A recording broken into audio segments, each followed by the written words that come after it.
ভাই আমি তো মধ্যবিত্ত মানুষ, তো গাড়ি ঘোড়া দেখছেন তো যে অবস্থা, গাড়ি ঘোড়া একদিন চলে দুদিন চলে না, আর আমার গাড়ি ঘোড়া না চললে তো ইনকাম নেই।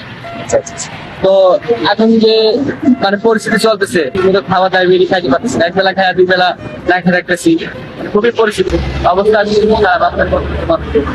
মানে আমার মতো যারা আছে, যারা মানে গাড়ি ঘোড়া ধরে যারা ব্যবসা বাণিজ্য করে, তাদের ব্যবসা বাণিজ্য খুবই খারাপ, আর তারা খুবই খারাপ অবস্থায় আছে, এবং আমিও অনেক খারাপ অবস্থায় আছি।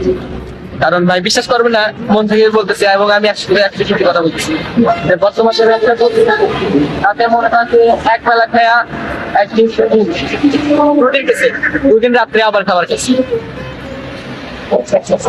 তাহলে এবার আপনি বলতে পারবেন সেখানে মানে পরিস্থিতি চলতেছে খুবই খারাপ।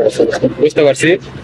তো আপনি খাবারটা পেয়ে অনেক খুশি? হ্যাঁ, আমার ভাই অনেক খুশি। এখন কি আপনার কাছে গাড়ি ভাড়া আছে, যেতে পারবেন? জি, আমার কাছে গাড়ি পাঠাচ্ছে। আচ্ছা, তো যেতে পারবেন? আর না থাকলে আমি গাড়ি ভাড়া দিই আপনাকে।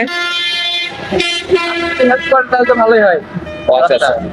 তো আমার কাছে হেল্প করার মতো আপনার কাছে এখান থেকে গাড়ি ভাড়া কত টাকা? এখান থেকে গাড়ি ভাড়া 30 টাকা 40 টাকা। 30 টাকা না? তাহলে আপনি 30 টাকা নিয়ে নেন। যে আমি আপনাকে 30 টাকায় দিচ্ছি, এটা নিয়ে নেন। ঠিক আছে, ধন্যবাদ। ঠিক আছে, খুশি?